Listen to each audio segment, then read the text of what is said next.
Yo, what's up guys, welcome back to another video. This is a reaction to The Conflict in Sudan Explained by Johnny Harris. I've not reacted to him for quite a long time, so yes, this is a video that was posted less than a day ago, and it's to do with a thing that, like, I guess a war that's broke out pretty recently.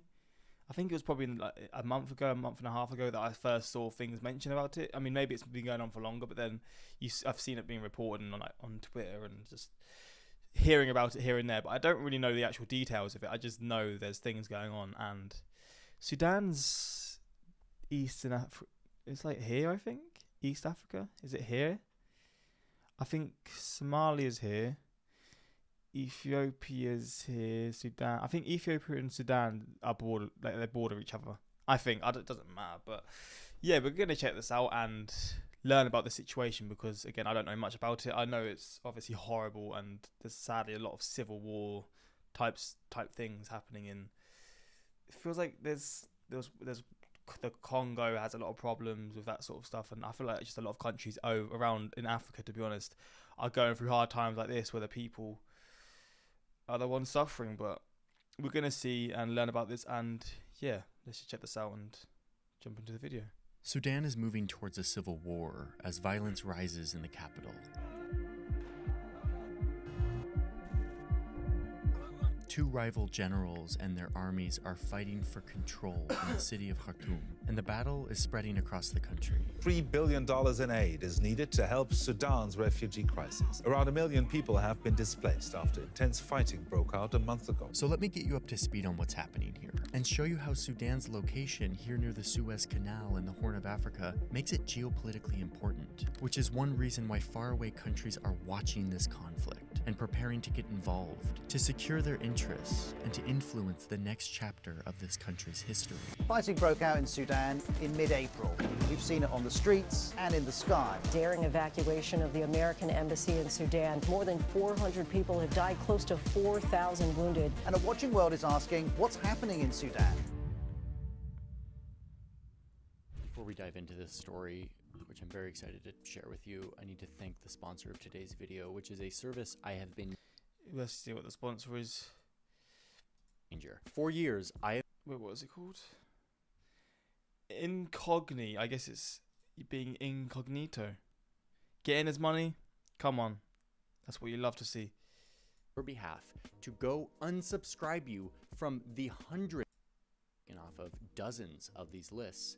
With the yearly subscription, you get Incognito.com/Johnny Harris. If you are interested in this kind of thing, you know how it is. Links will be in the description to his video where you can find the ad for him to get his money, you know? Clicking that link helps support this channel, but it also gets you a sweet discount on Incognito. 60% off when you sign up using that link.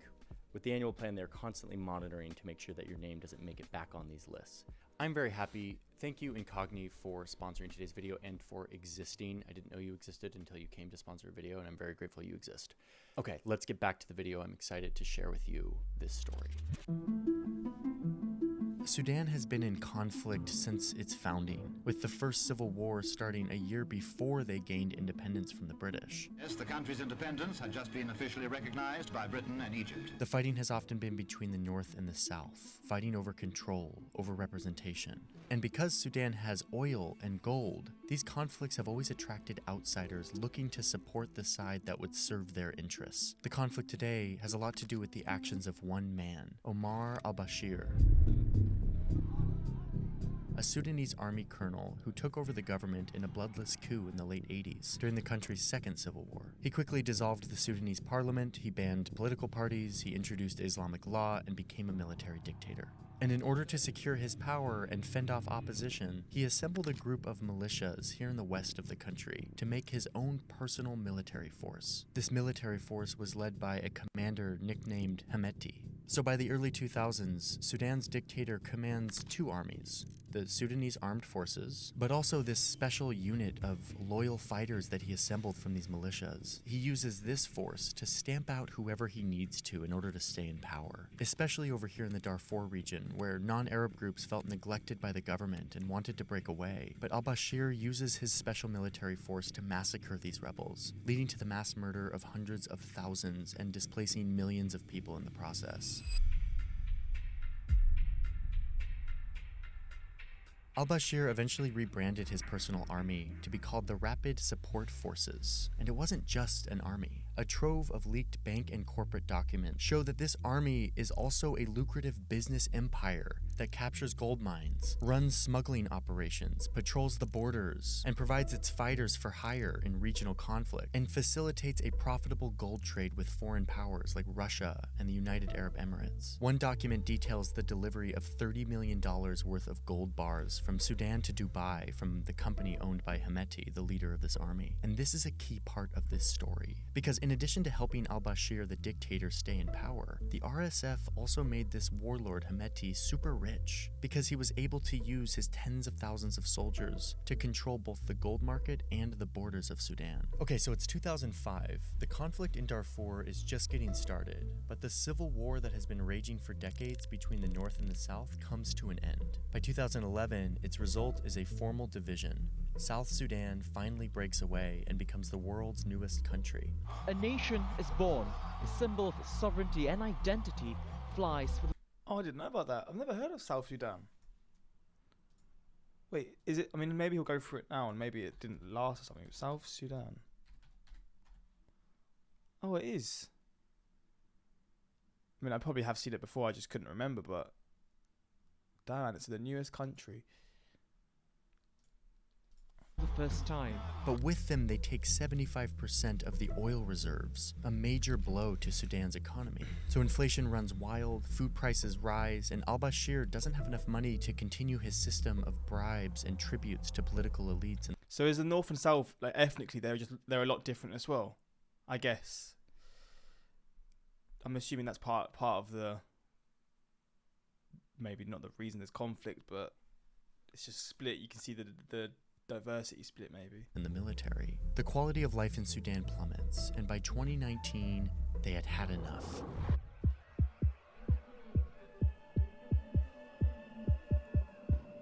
All over the country, the people take to the streets and protest their dictator, demanding democracy. The Sudanese army and the RSF, these two separate military organizations, both see what's coming. They team up and overthrow al-Bashir, sending him to prison and taking over the government. Damn. It was the end of 2019, and Omar al-Bashir's 30 years of dictatorship drew to a close. And now, the Sudanese army leader, General Abdel Fattah al-Burhan, was in charge, closely followed by the RSF warlord billionaire Hemeti. They're cooperating in this transition, and they promise the protesters that they will eventually hand the country over to a civilian.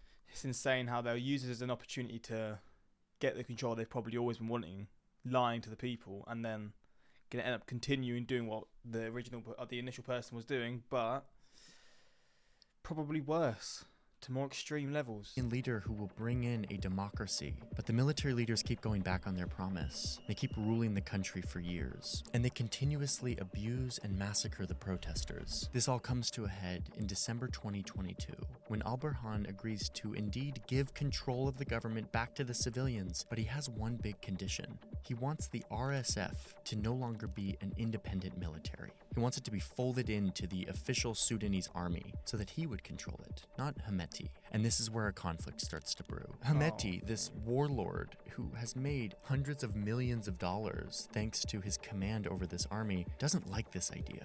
He's not going to let his lucrative business military empire get swallowed by the government. So he decides that he only has one choice: to overthrow the government and lead the country himself.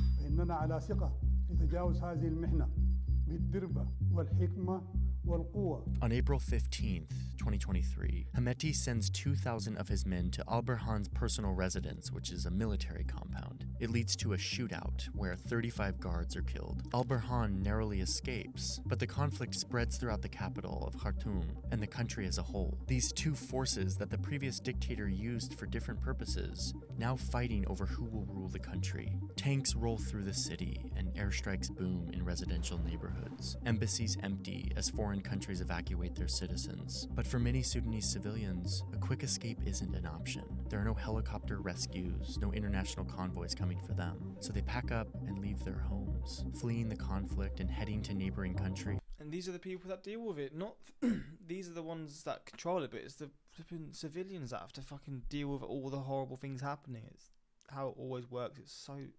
It pisses me off so much. Egypt, Chad, or South Sudan. And soon, this conflict that looks like it's just between these military generals struggling for control is actually turning into a war that the rest of the world has an eye on. Sudan is a geostrategically important country. It sits astride the Nile, which is the lifeline to Egypt. It's home to these ports near the vital choke points of our global economy, the Suez Canal and the Horn of Africa, where 10% of world trade passes through, including huge amounts of oil. Powerful countries around the globe are always trying to put military bases here. They want to control bases and ports simply because of its vital importance for global trade. Sudan is also loaded with resources: gold, zinc, silver, chromite, and iron. This is stuff that foreign countries want and need. So powerful countries are watching this military commander showdown and evaluating who they should support, who will best secure their interests in the future. Gunfire in Sudan's capital, Khartoum, fractured Friday's start. The United Arab Emirates is a huge player in all of this. They buy and refine the majority of Sudan's gold, and a lot of it comes from Hemeti and his military business empire. The UAE has also paid Hemeti to use some of his soldiers to fight on their side in Yemen. So there's this mutually beneficial alignment and relationship between these two. But the Sudanese armed forces also have fought in Yemen in recent years, and the UAE has made deals with the military government to secure ports and access to minerals. So the UAE is now in a situation where they've bolstered both sides of this now conflict. And then there's Libya, where this warlord Khalifa Haftar has strong connections to Hemeti. Hemeti has also loaned out some of his fighters to go to Libya to fight on Haftar's side. So now Haftar is returning the favor, supporting his warlord ally by sending fuel shipments to the RSF. Haftar is really important in all of this because if other countries like the UAE do decide to send money or weapons to Hemeti, they can use Haftar and his network as the middleman. It's kind of looking so far, it's like obvious to me who's going to be the one they side with. This guy seems to have all the power. In fact, this is already happening. Haftar is already working as a middleman to transfer supplies and weapons to the RSF on behalf of Russia. Wow. Yes, Russia is already here, in the form of the private military called the... Have Russia not got enough to focus on with flipping Ukraine and stuff? They're just like, fuck it, let's get involved in this as well. It's like global powers, man. They don't have any shame at all. God, it's brutal. It really is, man. The Wagner Group. They've been in Sudan for years, supplying training for the RSF in exchange for getting in on the lucrative gold trade in Sudan. And while Russia has also worked with the Sudanese army in the past, a recent CNN investigation shows that Russia is sending significant support for the RSF, implying that they've chosen a side in this conflict. But there doesn't seem to be any real loyalty here. Russia will likely shift to favor any leader who will likely win in this, who will support Russian interests and in facilitating their goal to eventually build a naval base here in the Red Sea. And then you've got the neighbor to the north, Egypt, who has to walk a fine line in how they support this conflict. Egypt more naturally aligns with the government and the military of Sudan, but they can't publicly be against the RSF. They can't choose a side quite yet. Yeah. That's because that's fair enough. I mean, they're bordering the country. They don't want it to come into their country, right? the Egyptian economy is in trouble. Their currency has lost over half its value, and they've been asking for help from the UAE, who has sent them $100 billion in cash and other aid since 2013. It would be unwise for Egypt to be on the opposite side of the UAE on this. Their economy depends on them, so they're maintaining a mostly neutral stance for now. Ethiopia and Eritrea are both, for now, neutral, though Ethiopia has invited General al-Burhan to visit in recent months, and Eritrea invited his enemy Hemeti for a visit as well, signaling that they may land on opposite sides in the future of this conflict. Meanwhile, Saudi Arabia and the United States are offering to act as mediators, hoping for a peaceful resolution, and some are looking to China, who recently negotiated a deal with Saudi Arabia and Iran. China might use this as another moment to flex its new diplomatic muscles and broker a peace in Sudan. This conflict between two generals is more than it appears. It has the potential to spiral into a full-on proxy war, both by regional partners who bear the brunt of this conflict, but also foreign powers who care much more about securing their own interests than the devastating human effects of the conflict they are fueling. And worse, in Sudan, we see a conflict where the main players, these two generals, are both incentivized to keep playing the same game that the once dictator Omar al-Bashir designed, where a broken system delivers power and riches to a few at the top. Incentivized. So messed up how this is how it works, man. People in these countries would be so much better off if there wasn't if it wasn't for the greed of a certain few in all of these countries that take all the money and all just have all the power, it's so frustrating how this is always just how it seems to work. Every time people will fight back, they'll seem to be gaining some control back and getting what they want, and then bang, you've got people like this who just are like, no, we're gonna control this, control that. It stinks, man. It stinks so much. Advising them to keep this system divided and broken, just as alBashir designed it.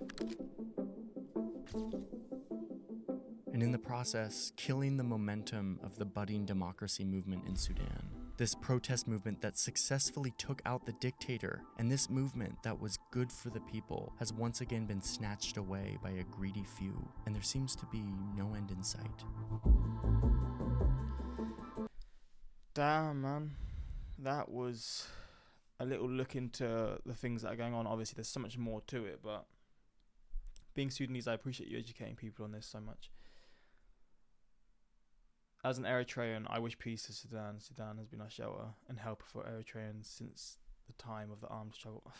Man, hopefully this ends soon, but you know what, with these kinds of things, it will probably be going on for decades, to be honest. I wouldn't be surprised. Maybe not, but I wouldn't be surprised. But yeah, this is the story of what's going on so far. It's still quite a new civil war, or it's still quite a new sort of, it's like it's just begun, so you don't actually really know what's going to happen next. But yeah, hopefully it gets resolved before anything gets worse. But yeah, this is this reaction, and yeah, let me know what you want to see next time. Until next time, like, subscribe, peace.